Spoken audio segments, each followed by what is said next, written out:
It's time to strap in and get ready for the front stretch. Presented by Joe's Karting. Dan and Dirk are live in the studio today, ready to hear from you at 402-573-0590. Well, good morning to you. Live. What's that? Consider half dead live. Yeah. Good morning to you, race fans, and welcome to the front stretch, presented by Joe's Karting in Council Bluffs, online at joeskarting.com. Fast-paced, white-knuckle racing just crossed the river on 23rd Avenue in Council Bluffs. Get over to Joe's today. Do yourself right with a little indoor kart racing. And good news, Joe's Karting, it's not flooded. Well, you don't know that. I guess I shouldn't make any outrageous statements. This may be hashtag fake news all of a sudden, but want to send big thoughts and prayers out to everybody that's dealing with flooding for, again, the third time. Saw pictures from I-29 Dragway down in Pacific Junction, and those guys are back underwater, and that was on Friday that they posted those pictures that we shared on the Facebook page. Friday. And we've gotten a lot of rain the last 36 hours, and it's not scheduled to stop. It's not predicted to stop until sometime around about 10 a.m. is when it's going to stop here in Omaha. It's not Houston, Texas style rain, but it's still a lot of rain. It was a lot of. We got nowhere to put it. Yeah, this is crazy how much rain we're going to get. Houston had almost 3 feet of rain in 12 hours, so it's not that kind of rain, but still, there's just no place to put it. There's pictures of downtown Omaha, the overflow water blowing manholes and creating a Old Faithful geyser style, and that's downtown Omaha. So it's crazy out there. And if you're out and traveling this morning, take some extra time. With the slosh and the mist that is kicked up by the cars, it's a little difficult to drive out there this morning. Keep your headlights on. Give yourself extra stopping distance because it could be a nasty one out there. Like I said, even on the interstate, there's some spots where I know I was only doing 60 on the way in. I didn't have the cruise control on, but a couple spots where I hydroplaned. Yeah. So. Yeah, there is low-lining areas on the interstates where the rain is so fast that it just can't move anywhere, and hydroplaning happens real fast. Like I said, it's not scheduled to slow down, or at least the percentage of chance of rain isn't scheduled to slow down until about 10 a.m. when it's a 55% chance of rain. Then it looks like we're going to stay pretty dry and cool for the entire day. We might get to 65, 67, so it's going to be a cool day all day today. The Alzheimer's walk that I'm wearing my shirt for, that I did a big fundraiser for, trying to generate money for that, has been so far canceled. Stinson Park, which is where it was supposed to take place at, has made the call that they're going to cancel it. I'm pretty sure they canceled their event this morning. I'm sure they're just postponing, aren't they? They'll have it again in a couple weeks or reschedule it. The walk? Yeah. I would expect so, but I think that for now, the word I've heard is that they have canceled it with attempts to reschedule it. So I know they want to get it done. It's a big thing for me. My aunt's dealing with Alzheimer's. I know just so many people in this world. Everybody that has donated has all shared a story with me of somebody they know, and it's that's a terrible disease that it got on us as one of my biggest fears in life is Alzheimer's. I have a terrible memory as it is. I was going to say, you got early symptoms. But, when you get to be in your twilight years, a lot of what you have left is what you did in your first 80 years of your life, 60 years of your life. Some of these racers, I give them so much credit because they have such good memories for what they did going into turn 1 to make the pass coming out of turn 2 to take the checkered flag and win the race. 1962. Right. And when you lose that, that's just catastrophic. I feel for anybody that has it. And then the caretakers. So the Alzheimer's Association is a big part of my life with my aunt, who's obviously been a big part of my life. So that walk this morning, so far, I don't want to say it's been postponed because I don't know the for sure answer, but I know it's not happening this morning. But I want to say a big thank you to everybody that helped me raise the money that I did. I was far away from my goal of $2,500, so I don't have to eat the triple atomic wings at Quaker Steak and Lube. But you're probably going to anyway. No, I'm not. I'm not going to eat those things. I'm going to do the same thing next year, and if I get to $2,500, that's when I will eat those triple atomic wings. I've only tasted the sauce. I have never had it on a wing before. I have wanted to try it. But I'm gonna reach $2,500 in money raised before I decide before I ever eat the triple atomic wings of Quaker Steak and Lube. Now, our other benefit today, since it's indoors, should still be going. Yeah, the Backing Brandon spaghetti dinner set to go on at 4:00 today. Kickoff at 4:00 today. I believe it's 4 to 7. I was going to say 4 to 8, but yeah, it starts at 4. So I'm going to pull up the Facebook page. I'll share it once again on the Front Stretch Facebook page. That way you guys can get all the information and all the details. Yeah, 4 to 8 today at the Ralston Middle School, 82nd and Lakeview Street in Ralston. It's a great fundraiser to benefit Brandon, who is fighting a special case of brain cancer. It's an unusually aggressive style of brain cancer. And we were talking to him last weekend during the show. Just the operation, he'd racked up about $500,000 in medical bills. And, I mean, that's just staggering. Yep, that's you don't overcome that. You never do. No. And like he said, he doesn't have to pay all that because he's got health insurance. Thank God he doesn't have to pay all that, because could you imagine? I mean, the amount of time it would take you. If you made $80,000 a year, you'd be paying that for 20 years, 25 years. That's if you gave him all your money, and you can't do that. It's just nuts to think about that. But he's still going to have a substantial amount of money, and we are still working out the deals with Dirt on Dirt. They're going to get us the information so that we can get Brandon a full account. That way, when he's going through treatment, he's sitting in the radiation treatment he was having, right? He's already started his radiation. And he posted that on Facebook the other day. He gave us a big shout out for having him and Tia on the show, and said he got his first radiation treatment done.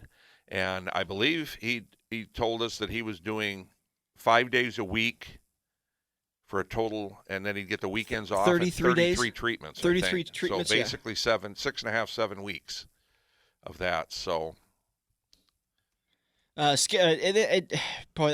so the idea behind that is so that he can have something to entertain himself while he's watching it, and he really can't do much when he's doing this stuff. So while it always sounds great to sit at home, if you don't have anything to do when you're sitting at home, you need something to entertain yourself with. So hopefully having a Dirt on Dirt account will give him something to watch. You can go back and watch the Silver Dollar Nationals over and over and over again for decades, for years. Nationals, and they just had the Jackson 100 this weekend. Congrats to Hudson O'Neill for picking up the win there. Yep.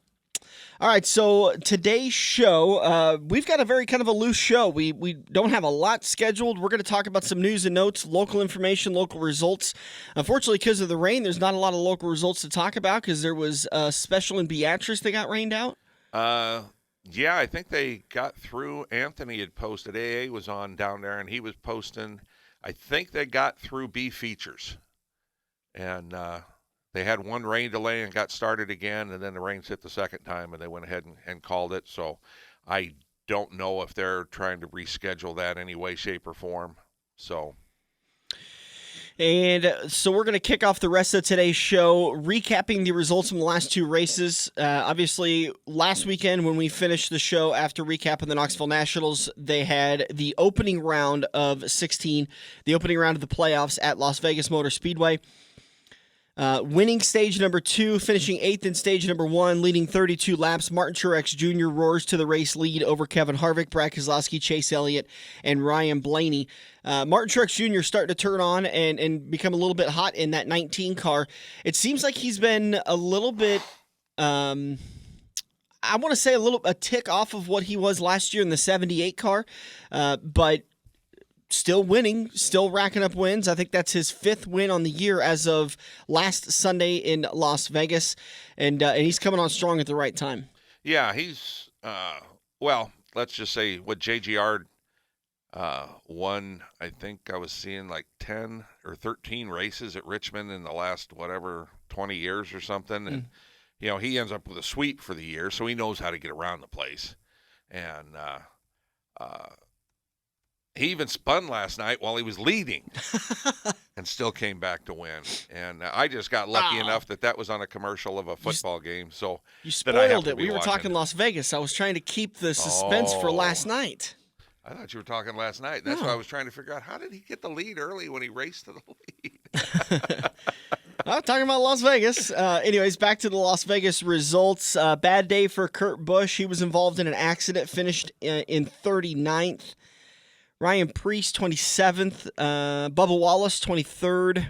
Daniel Suarez, who was announced this week that he was not going to be returning to Richard Childress Racing in 2020. He finished 20th on the day. And Kyle Busch, a very upset 19th place finish. Had a winnable car. Everyone kind of felt like he had a winnable car, but issues with lap traffic and I believe he cut a tire down, right? I was going to say he cut a tire down early in the race, and that kind of got him behind the 8 ball, and he was down a couple laps, but he raced and stayed out there, and I think he got one lucky dog, and I think he had took the wave around once to get back on the lead lap and had gotten himself back up into, I think, as high as 6th or 7th, I think.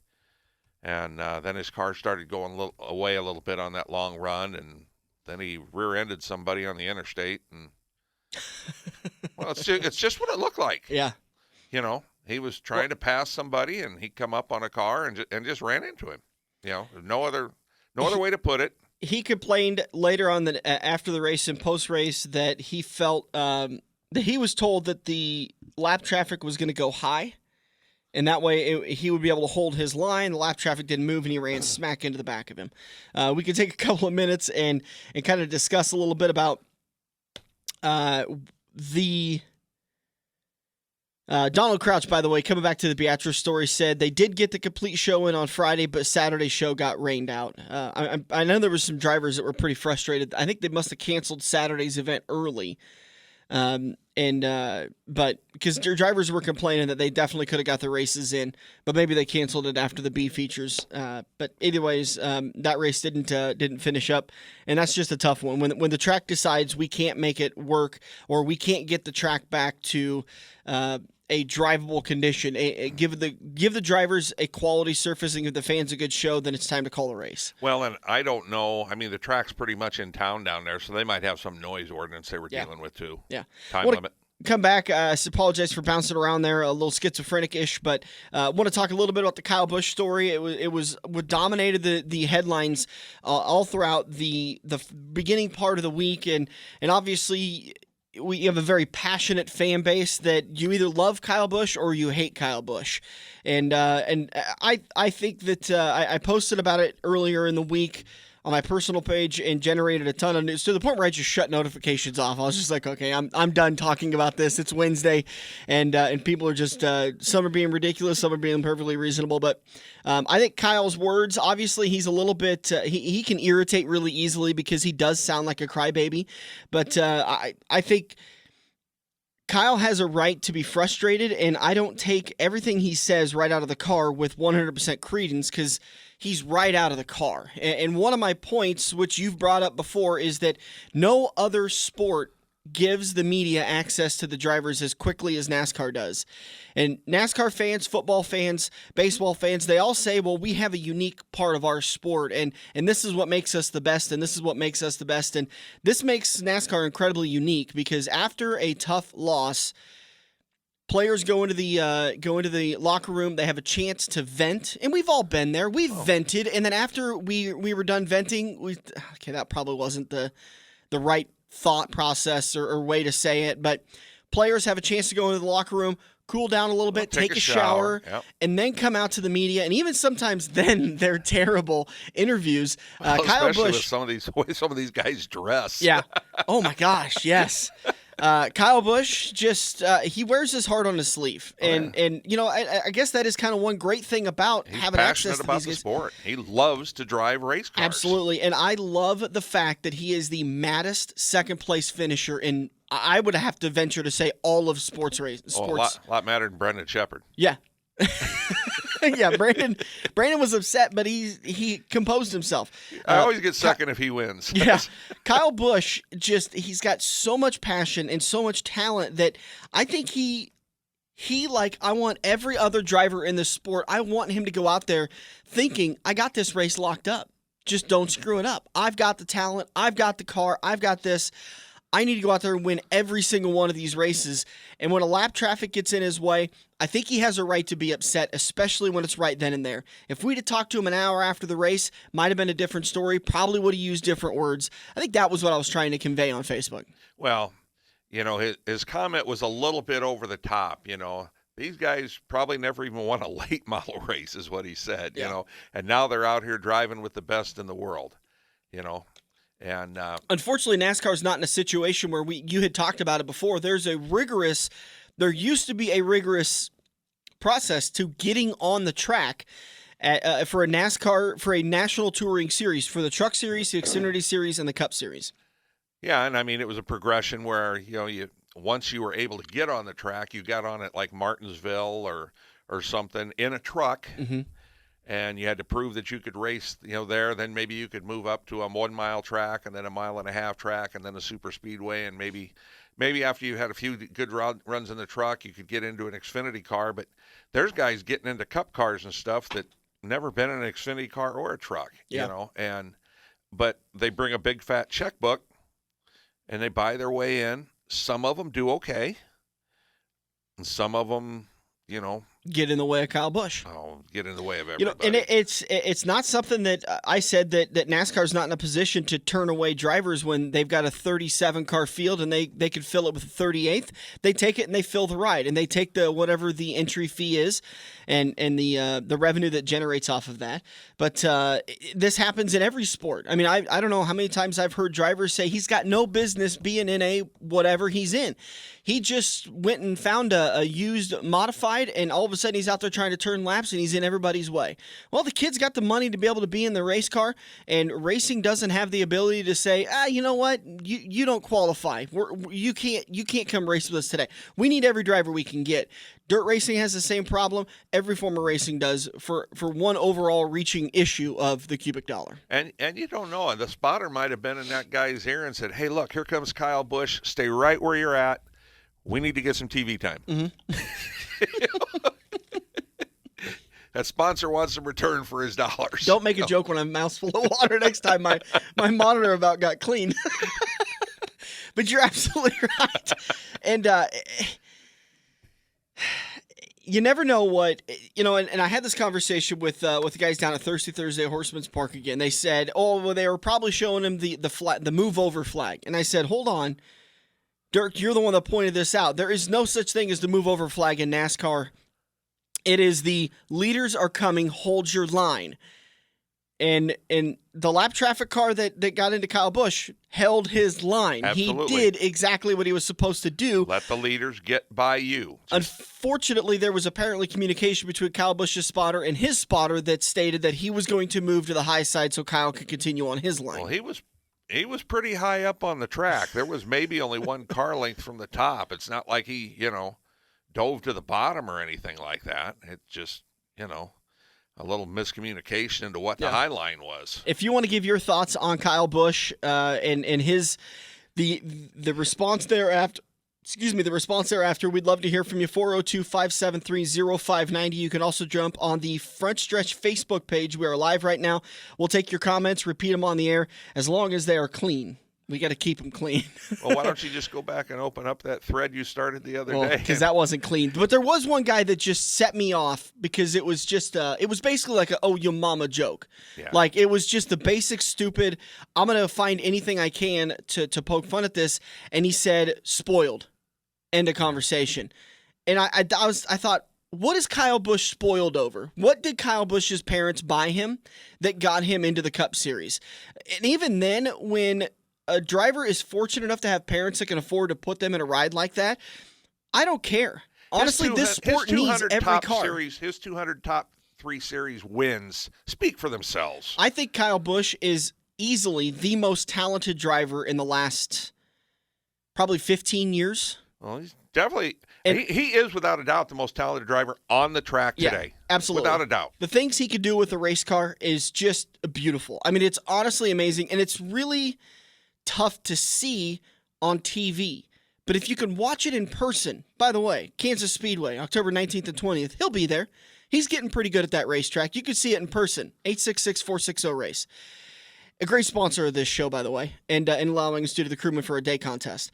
The things Kyle could do with a race car is truly beautiful. And he's, I'm not talking about recovering after a spin just what he can do with a ill-handling race car is an amazing thing. I think that if he'd have grown up in the Richard Petty era where they were able to race 2 or 3 times a week, you'd be talking about him having over 200 Cup wins by the end of his career, not just 200 National Series wins. But unfortunately, they're only able to run 36 points paying races a year, to where I believe back early in the days they had 60, 70. Yeah, they had plenty of races to do it. I think Kyle Busch is probably one of the most talented drivers this sport will ever see. Richard Petty, Dale Earnhardt Sr., they're going to contend as one of those guys that's up there as the most talented. We'll never know, but his comments after the race were unfortunate, but Tracy Weber says, "I'm Kyle Busch, get out of my way." Tracy's had no problem with people being in front of him. Well, actually, they're always in front of him. He just can't catch. Anyways. Yeah. I'm just kidding, Tracy. Love you, bud. So that was the race at Las Vegas. Real quickly. Oh, well, let's take a break. We'll come back. We'll recap last night's race at Richmond, and which unfortunately, I thought I already did that. Well, you spoiled the finish, but oh well. We'll talk about more about that in just a little bit. All right, we're gonna take a quick break. We'll be back. If you guys want to get your thoughts and opinions in on Kyle Busch, 402-573-0590. Also keep that phone number handy because we have some trivia that we're gonna be bringing up here in just a little bit to win tickets to go see Monster Jam at the CHI Health Center in downtown Omaha on October 5th and 6th. 2 shows on the 5th, 1 show on the 6th. 402-573-0590. Keep that phone number handy. We're going to take a break. We'll be back on the front stretch. Boy. Hey, Charlie! Every race car driver has run into the same problem. It's well past normal parts store closing hours, but you need that one to finish your car. The guys who brought you White Knuckle Racing by the River bring you Joe's Karting Racing Parts and Tire Store. Open until 10 p.m. Monday to Thursday and open until 11 p.m. on Friday and Saturday. A parts store that fits your after-hours schedule, and you can turn a few laps at Joe's Karting while you're waiting for your part to get pulled from their warehouse. joeskarting.com for more information. Defending NASCAR champ Joey Logano is in. Last year's race winner Chase Elliott is in. Pit crews racing against the clock in. Truex Jr., Keselowski, and Kyle Busch in, and in.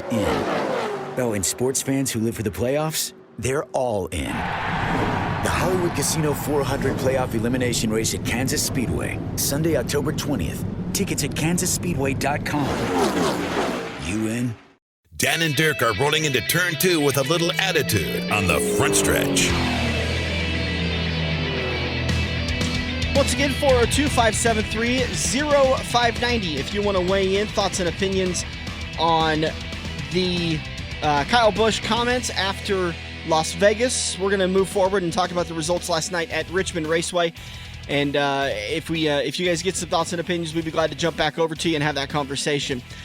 Early in the night, the big lap leader was Kyle Busch, the guy we were just talking about. Won Stage 2, finished second in Stage 1, ended up finishing runner-up on the day. That was my pick for the win.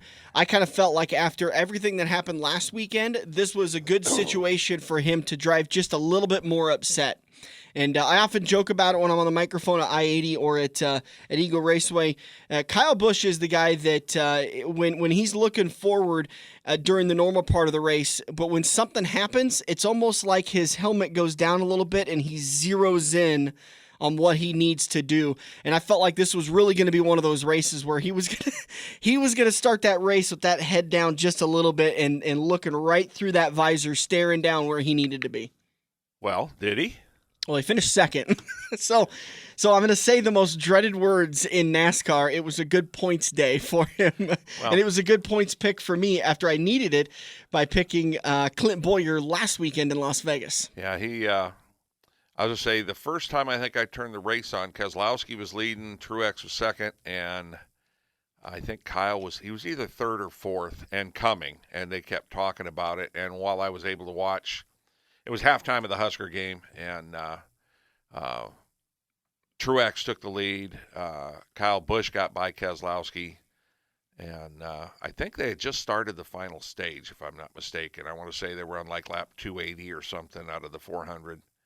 And then I saw a little bit right towards the end. But it was shortly thereafter when Truex had the aforementioned spin that I talked about, and was still able to, get through his pit stop at that point and come back and win. I mean, he was fast. That's all there is to it. The first round of the playoffs is very much, if you're a top 10, even probably a top 12 driver for the season, it's very much don't lose.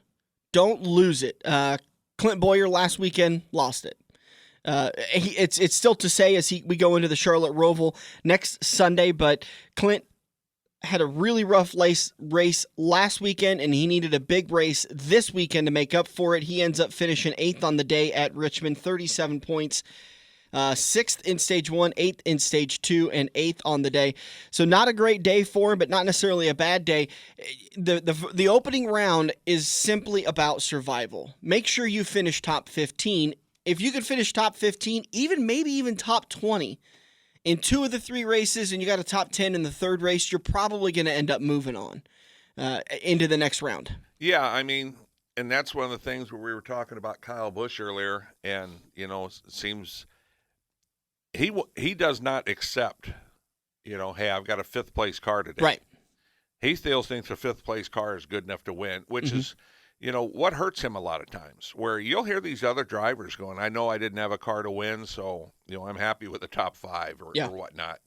They think a little more of the big picture, so to speak, where Kyle wants to be in the front. And by the way, that's the attitude that I think has really soured some fans over the last 10 years. Jimmy Johnson was critical of this. He was very much a points racer.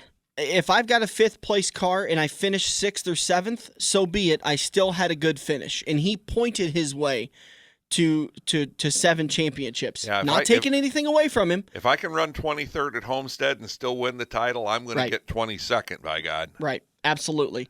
Kyle Busch is the complete opposite. If he has a 20th place car, you're going to hear about it.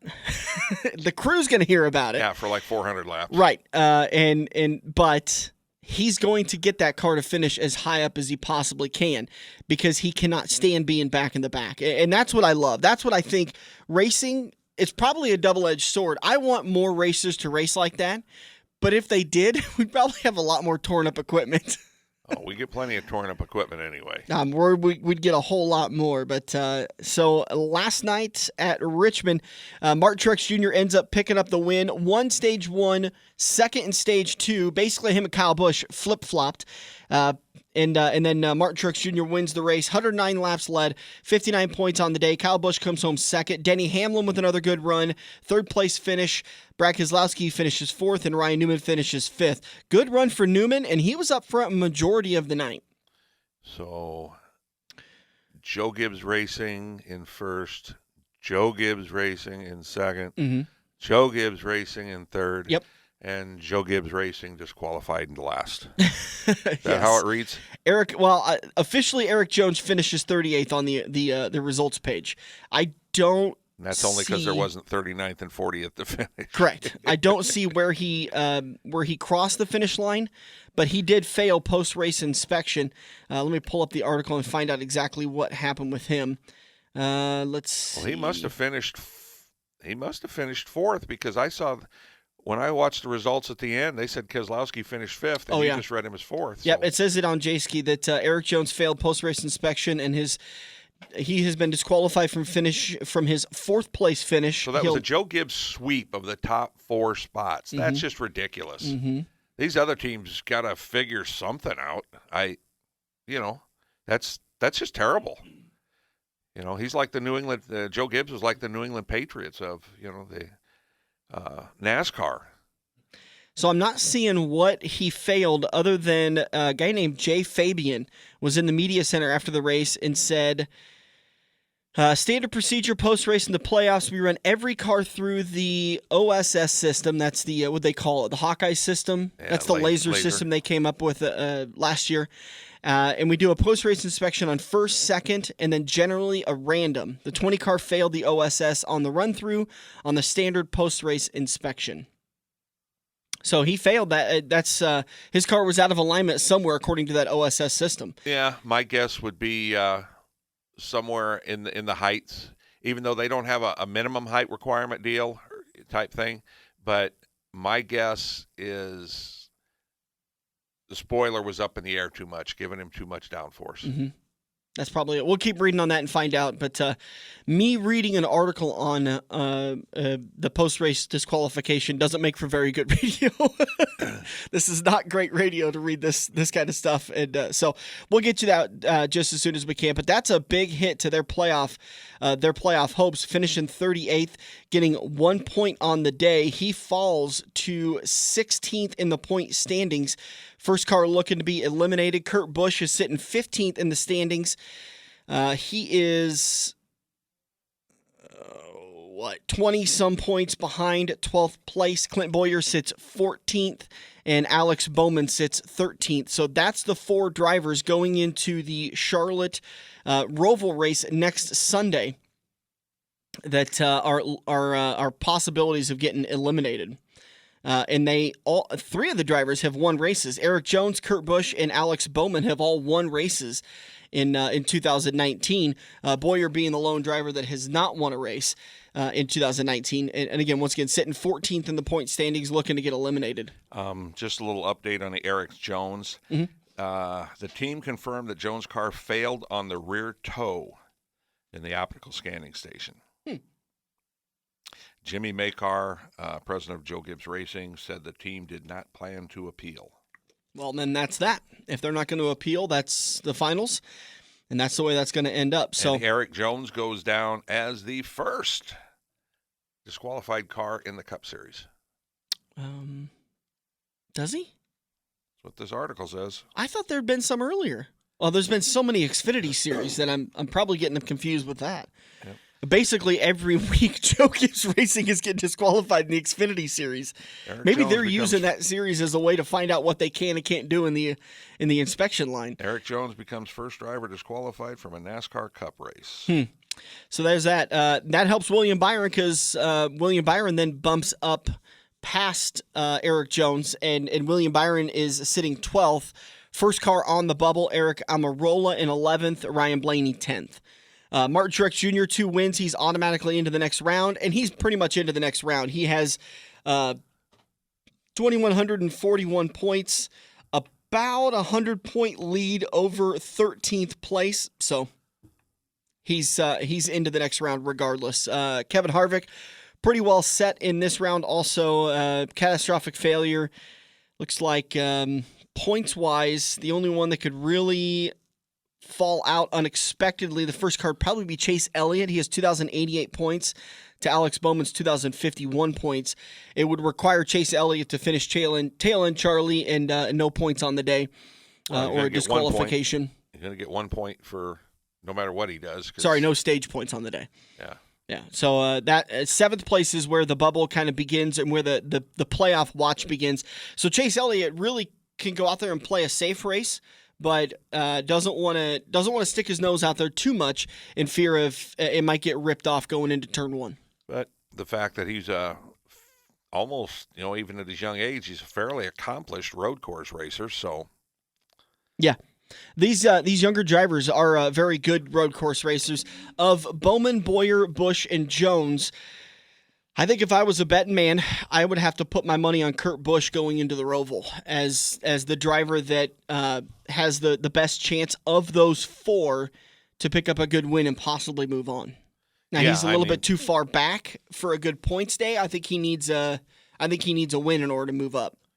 Well, no, a good points day. I mean, if he qualified good, started up front, and got a couple stage wins and whatnot, and a couple of them bonus points, that stuff will add up real quick. And you're requiring Alex Bowman, who is 12 points ahead of Kurt Busch, and Clint Boyer, who is 10 points ahead of Kurt Busch.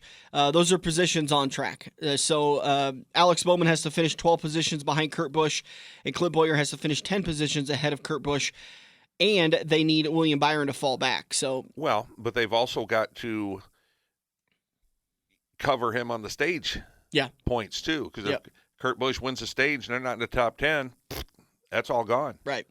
Absolutely. You can always find out more information. NASCAR.com for more information on that. Where's that again? Let's see. Yes, Stan Caesar says, I heard Eric Jones had illegal U-joint bolts. Now, Stan, that's not what Eric had. If anybody doesn't know what we're talking about, go back and listen to the Race Saver Nationals Day 1 and 2 recap a couple weeks back, Labor Day weekend. You'll find out real quick what we're talking about there. No illegal U-joint bolts. Has Action Signs become a bolt supplier for Joe Gibbs Racing? We were that next day. He was cleaning out his laptop bag and he's pulling out. He's got all these parts and pieces. He's a car owner, so he's got quick release steering wheel brackets and fuel or injectors and all sorts of weird things. And he pulls out his pocket. He sets some titanium U-joint bolts on the table, and he goes, "You know why those are in my pocket?" And I said, "Because they're not in your car." And he goes, "Exactly." At least he's got a good sense of humor about it. All right, let's take another break. We're going to come back in turn number 3. We're going to kind of talk some playoff scenarios and then get you some of the NASCAR news and notes that have happened over the last few days. A couple of big ones regarding, again, we were talking about Daniel Hemrick not returning to Richard Childress Racing and some of the other news and notes that we're going to talk about coming up in turn number 3. We're going to take a break. We'll be back on the front stretch. The family with the 8-foot stainless grill is in. Bachelorettes hooting at the drivers are in. The tightwad dad doing a free parking fist bump. Oh, yeah. He's in. Nana with 6 speeding tickets. She's in. Cornhole aficionados and NASCAR newbies, in and in.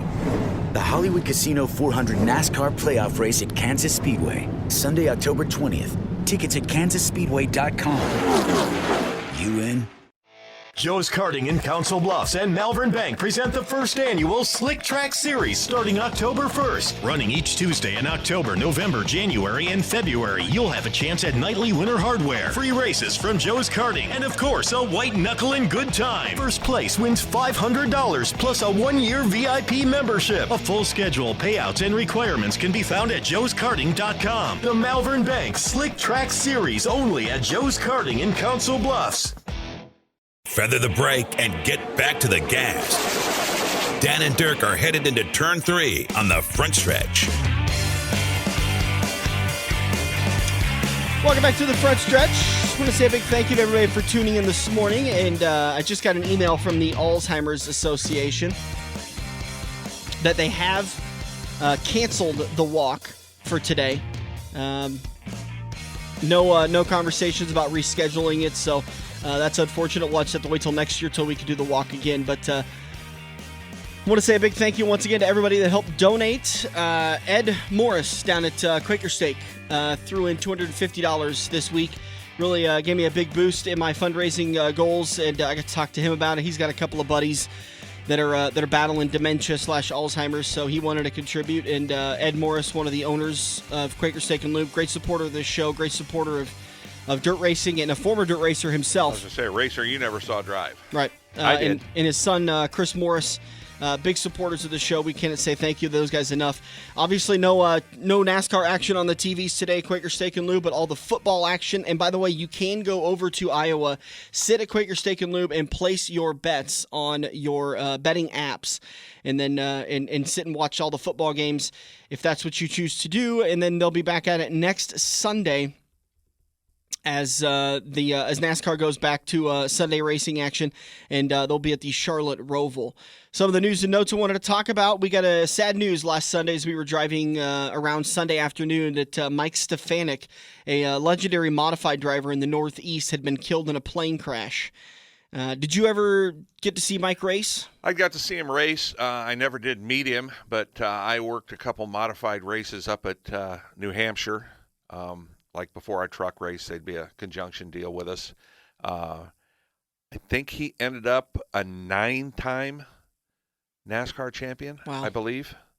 is where he ended up. I know for a while he had 7, but I know he won more after that. So I think he ended up with 9. Wow. But very talented wheelman. Had quite the career. Yeah. Never really got a shot in trucks or Xfinity or anything like that, or Busch cars. And I don't know if he wanted it. Mm-hmm. But was always a big fish in the little pond with what he was doing. And, was always a gentleman from what I understand. I never read a bad article about him. Nobody ever called him a whiner or a spoiled brat or anything like that. So 7-time NASCAR wheel and modified champion and short track legend. He was killed in a plane crash Sunday evening. He was 61 years old. Only ended up with 7. Okay, I thought he way had a too couple soon. more. Regarding, speaking about plane crashes, there was a video that got released this week by a news agency in, I believe it was in Martinsville, or was it Bristol that accident happened with Dale Earnhardt Jr. and his family? Bristol. So it was a news agency there, a news company. They managed to get security footage of the plane as it actually landed. And I got to tell you, when I first heard this story and I heard, Dale Earnhardt Jr. and his family safely evacuated after a plane incident, whatever, I thought that it's just something happened. And because they need to be ultra safe, they just got everybody off the plane as fast as they could. Yeah, no, that's not. I had no idea. I mean, dear God, how close we were to him, to losing his entire family. I mean, it's a miracle they got off that plane. And they talked about minutes. Not even minutes after it was on the ground and stopped, the thing was engulfed in flames and pretty much completely gone. They managed to get out in the nick of time, and that's just remarkable. And thank God. Thank God. Like I said, once they got off the runway and once you get into the grass, I mean, the front half of the plane had been skidding on the runway because the front landing gear collapsed. Mm-hmm. And that heat just caught the grass on fire, which, took the plane. And it went through the airplane fence, like the protective fencing, and crossed an interstate or a roadway and came to rest on the opposite side. Right. I mean, it wasn't interstate. It was just a highway. Okay. But I saw that video and then I went to look at pictures and I'm like, man, I totally misgauged how that article sounded. I didn't think it was that big of a deal, and then he took the weekend off and I thought, well, that's a little severe, and now I know why. He had a near-death experience. Daniel Hemrick, like we talked about in the last turn, not returning to Richard Childress Racing in 2020. Statement from Richard Childress Racing. They have exercised its option and will release Daniel Hemrick as the driver of the number 8 Monster Energy NASCAR Cup Series Camaro ZL1 effective at the conclusion of the 2019 race season. Daniel's a very talented driver and an outstanding person. We'd like to thank him for his commitment and dedication to RCR in the past years. We wish him continued success in his future endeavors. Additional information on RCR's Cup program will be announced at a later date.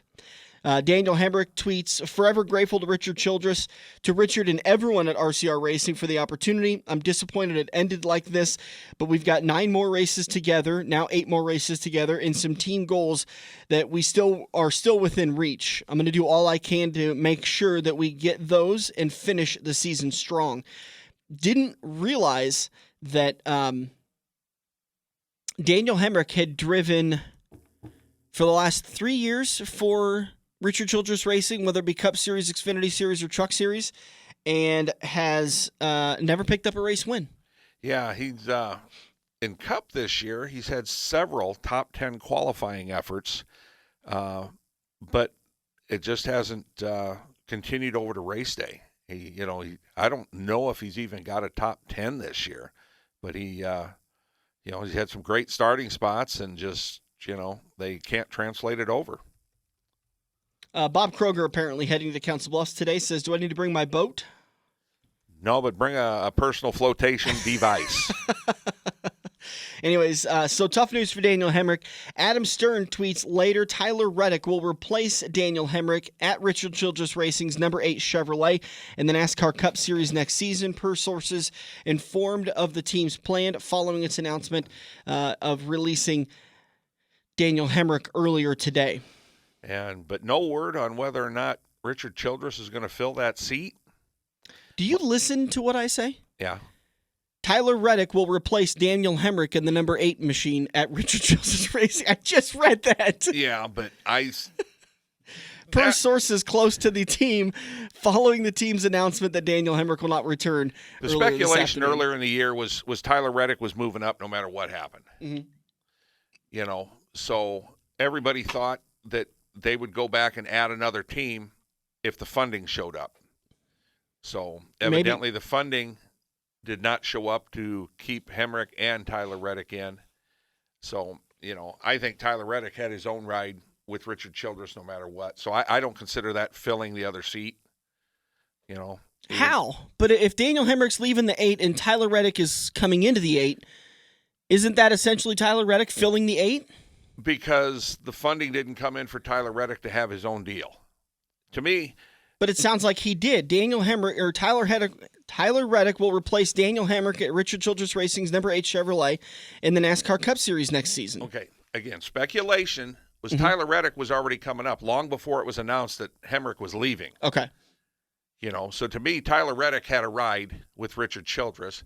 It's just Childress has decided instead of putting on another car that he's going to slide him into that seat. And like we were talking about off the air before I read this because I hadn't heard that Tyler Reddick was scheduled to replace Daniel Hemrick. We don't know if that's confirmed yet. It may just be speculation and hearsay. We don't know if it's a full-time season or if it's just a part-time ride. But the way that things have been going at Richard Childress Racing, I don't think either of us would be surprised if that 8 car is not on the track next year. Well, at all. That's what I'm saying. That they end up just saying, we're going to shut down the ride and we're just going to focus on the 3. Well, but Tyler Reddick does have some backing. Yeah. Mm-hmm. So, like I said, that's why I don't consider it, even if he does drive the 8, I don't consider him taking over that seat because I think he was going to be in a Cup car regardless. Okay. I mean, I see where you're going with it, but if it is true, I would absolutely see it as taking over the 8 ride and filling in that seat. But that's that. All right. Tomato. Correct. And both of them are terrible. Bailey Curry has been reinstated by NASCAR after completing his required NASCAR's Road to Recovery program after he violated the sanctioning body's substance abuse program. And I don't remember if we ever talked about it, but gosh darn, I'm drawing a blank on the name. Who was the kid that was suspended after getting arrested? Dipple. Yes, Tyler Dipple. He was also reinstated just, not even a day after he went and talked to NASCAR about what had happened. Yeah, that was all within a week or 10 days. They dropped the charges on him. So essentially, he was pulled over. Was it for reckless driving or not signaling while he turned? Yeah. Something like that. It was a real simple traffic violation, and he had a backpack in the back of his truck that he was driving. Happened to be a buddy of his backpack, and it had a drug in it. I can't remember the name of the drug or what it was, but it was a drug that you had to have a prescription drug. For. And it was not in his name, but he was in possession of it. Correct. And they went to the courthouse. They showed that it was this guy's bag. They showed evidence that it was this guy's bag. The guy gave him the court the prescription, and all charges were dropped, and the NASCAR thus reinstated him. Brings me back to the whole situation with Kurt Busch years ago when Kurt was accused of physically abusing his girlfriend at the time. And NASCAR was essentially forced to pull Kurt out of the car for 3 races until the situation was resolved. It ended up getting resolved, and Kurt was exonerated completely. But unfortunately, we live in a court system of innocent until proven guilty, but public opinion, that's not the case at all. And when something happens like this, and like Tyler, he just an unfortunate circumstance. He lost a weekend in a ride, and Kurt Busch lost 3 races in the 2015 season because of an accusation that came out to be unfounded and completely false. And by the way, she's headed to prison for defrauding the charity that she ran that benefited military families and military soldiers. She can rot in jail as far as I'm concerned. But it's unfortunate because these are the situations that pop up. NASCAR has to be reactive to the situation that they see. They can't wait for a lot of times for the court system to work its way out and a ruling to be heard, because that could be 6 months, 8 months, 9 months down the road. Well, I mean, let's face it, as far as the professional sports and all this started, kind of the Ray Rice deal. Yeah. Several years ago with, him hitting the gal, which was on security footage. He knocked the gal out. Oh my God. In a public place, in a hotel. And, the NFL really fumbled the ball on that whole deal. Oh, man, and now being, NASCAR. You're being gentle. Well, NASCAR is going. NASCAR is now in the other direction. Yeah. NASCAR is saying, up. We're jumping in right now. And when the air clears, then we'll let him back in or we'll suspend him forever. But I mean, they jump in right away. Yeah. And that's just what social media has done. This stuff has happened for 100 years. Yeah. Did the NFL suspend Antonio Brown after this accusation? No. No, they didn't. They didn't jump in and do anything. Nope. Okay, so they haven't learned their lesson. But Antonio Brown has set an NFL record. He's the only guy with his jersey on 3 teams' clearance racks at the same time. That's ridiculous. I mean, way. Did you see the meme that's out on Facebook with him? They're plentiful. Picture of Antonio Brown and a picture of Colin Kaepernick. Cappy's going, "Hey, do you want to play catch?" So that's kind of what I was getting to.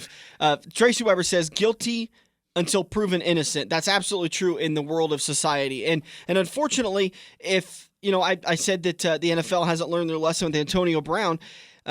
As long as they don't have video evidence of him sexually assaulting this woman, I think that they need to stand firm and say he is innocent until proven guilty.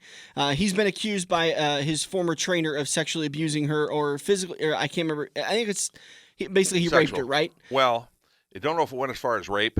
Okay. Allegedly, correct. But, that's a good point, Craig. But, I mean, she didn't file criminal charges. She went after the money. Yeah. And Antonio wouldn't sign. They got past, they said, you've got X amount of days to sign this paper and pay me some money, which was obviously in the millions of dollars. And he did not do that.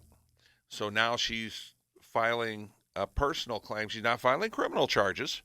So worst case scenario, if he gets found guilty, he ends up having to pay her, it's a civil suit. Yeah. So he's still not going to prison. Yeah, so my whole thing with these cases that pop up with this, with drug charges and physical abuse charges and whatever charges, as a sanctioning body, you got a tough decision to make. Do you suspend them? And I don't know if you do the right thing, because the right thing is very, very hazy to decide. With Kurt Busch, I think NASCAR reacted based on public opinion. Absolutely. And they had to pull him out of the car to keep him away from the limelight and make it a media circus. And frankly, it would have taken away from the Daytona 500 had Kurt Busch been on that starting grid. And so they had to pull him out of the car. Unfortunately, that meant Kurt lost some TV time, lost some sponsorship time, lost some race time, and all because some crazy woman accused him of this. And it ends up being that it was false. Well, a lot of times these stories end up being true. Exactly. And, it's to the point now where you err on the side of caution. Yeah, absolutely. Let's take a quick break. We're going to have a couple minutes left in the show. When we get back in turn number 4, we're going to recap. We're going to preview the coming weekend of show next weekend, and then get you set for tonight, the Backing Brandon Spaghetti Dinner and Silent Auction at the Ralston Middle School. We're going to take a break. Yes. Before we go to break, how about we do a little trivia question and give away some Monster Jam? Well, can we do that when we come back? Because I don't have a trivia question ready to go. I've got one. Okay. This makes me very nervous. Why? Because you make me nervous when you... Plain and simple. Yeah. We've already talked about it. Okay. See if anybody was listening. Okay. Who you was listening? The winner? Absolutely. Did I say it and did you hear it? Or? No, I said it and you didn't hear it. Oh, okay. Who won the Jackson 100 this weekend? There you go. Who won the Jackson 100 this weekend? Late model stock car race. 402-573-0590. Who won the Jackson 100 this weekend? Lucas Oil late model sanctioned race, or was it an unsanctioned World of Outlaws Lucas Oil? I'm not sure if it was a sanctioned Lucas Oil race or if it's sanctioned World Outlaws. I do not know that positively because they cross over quite a bit. 402-573-0590. Those listening on Facebook, pull out your phones. Give us a call. You have to answer on the phone. 402-573-0590. We're going to take a break. We'll be back on the front stretch. If you love wings, if you love rings, and all kinds of other tempting things, great times, great food, get to Quick and Steak and Lube. Quick Quaker Steak and Lube is the official watering hole of the front stretch and the best place to catch all the NASCAR action. Open at 11 a.m. with delivery available. Great times, great food. Get to Quaker Steak and Lube. Located on Mid-America Drive in Council Bluffs. Your daughter's signing the finish line. She's in. Your grandpa air guitaring the pre-race concert. He's in. Soldiers saluting the flyover. They're all in. Fans holding their breath before a wreck. In. Drivers trash talking on your headset after the wreck. Definitely in. The Hollywood Casino 400 NASCAR playoff race at Kansas Speedway. Sunday, October 20th. Tickets at kansasspeedway.com. You in? Every race car driver has run into the same problem. It's well past normal parts store closing hours, but you need that one to finish your car. The guys who brought you white knuckle racing by the river bring you Joe's Karting Racing Parts and Tire Store. Open until 10 p.m. Monday to Thursday and open until 11 p.m. on Friday and Saturday. A parts store that fits your after-hours schedule, and you can turn a few laps at Joe's Karting while you're waiting for your part to get pulled from their warehouse. joeskarting.com for more information. Dan and Dirk are live for one last corner. Give them a call now at 402-573-0590. Yeah, we've already got a winner. Your question, you want to take it? Congrats to Mr. Larry Cannon. He was paying attention when we talked about Hudson O'Neal winning the Jackson 100. So thank you to all of you for calling in and trying to win that. We got more tickets to give away next weekend. In fact, we've got a whole boatload. I just got to count them up, and then we got to figure out exactly how we're going to give them away. So next weekend, we're going to be back to recorded shows. We're going to have a Monster Jam driver on the show once again.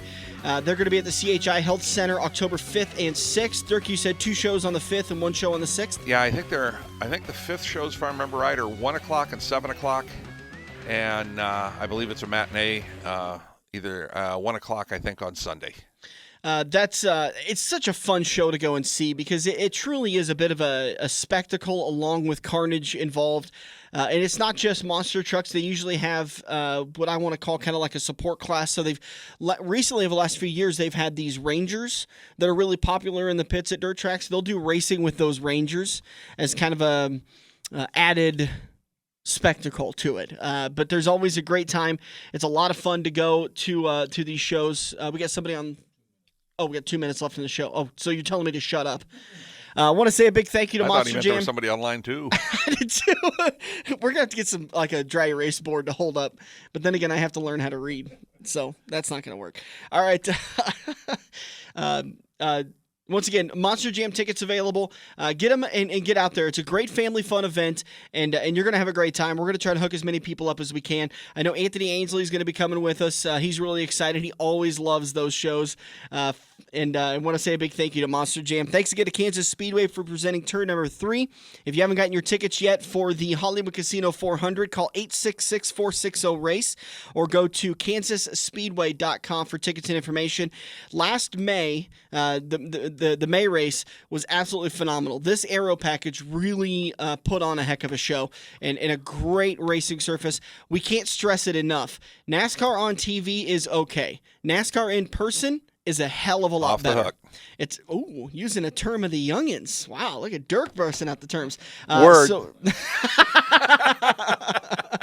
So get to Kansas Speedway, 866-460-RACE. You can talk to a live person and get your tickets there, or you can go to kansasspeedway.com. Check out the grid they have. There isn't a bad seat in the area. Upgrade to the fan walk. Get the fan experience. It's well worth your time in down there. And this race with 3 laps to go, if Clint Boyer runs up on Eric Jones, he will dump him. Absolutely. Want to say a big thank you to Quaker Steak and Lube for sponsoring Turn 4. No NASCAR action on the big screens today, but there will be all the NFL action. And since you're over in Iowa, your GPS will allow you to place your bets. So anybody over in Nebraska that's wanting to place their NFL bets, you can get over to Quaker Steak and Lube. There's an open table ready for you. Great food, cold beer, great specials, and big screens with all the big games on the TVs. Yeah, I believe they carry the NFL package over there, so you can get any game that's being played and root for your favorite team. Happy birthday to Craig, our great board op. He never gets on camera, and he very rarely gets on the microphone, but Craig does a fantastic job for us. Can't say thank you to Craig enough for the last couple of years. Happy birthday to you, sir. You're going down to Kansas, aren't you? Yeah, you and your dad are going to go down and experience for the first time. So congratulations, and hope you have a great time. Thanks, everybody, for tuning in. Sorry Facebook Live cut out. I don't know what happened with my Wi-Fi connection. It says whatever, but you can always catch it. We'll post this show tomorrow morning sometime just before noon, so that if you miss any portion of it, you can always go back and listen to it. For Dirk Houston, I'm Dan Taylor. This has been The Front Stretch, presented by Joe's Karting on AM 590. If you love wings, if you love rings, and all kinds of other tempting things, great times, great food, get to Quaker Steak and Lube. Quaker Steak and Lube is the official watering hole of the front stretch and the best place to catch all the NASCAR action. Open at 11 a.m. with delivery available. Great times, great food, get to Quaker Steak and Lube. Located on Mid-America Drive in Council Bluffs. Joe's Karting in Council Bluffs and Malvern Bank present the first annual Slick Track Series starting October 1st. Running each Tuesday in October, November, January, and February, you'll have a chance at nightly winter hardware, free races from Joe's Karting, and of course, a white knuckle and good time. First place wins $500 plus a 1-year VIP membership. A full schedule, payouts, and requirements can be found at joeskarting.com. The Malvern Bank Slick Track Series only at Joe's Karting in Council Bluffs. This has been the Front Stretch Radio Show, presented by Joe's Karting in Council Bluffs. To contact Dan or Dirk, find them on Facebook at The Front Stretch or email them at frontstretch590@gmail.com. If you missed any part of today's show or want to hear a previous show, subscribe to the Joe's Karting YouTube page, where you can find almost every Front Stretch show.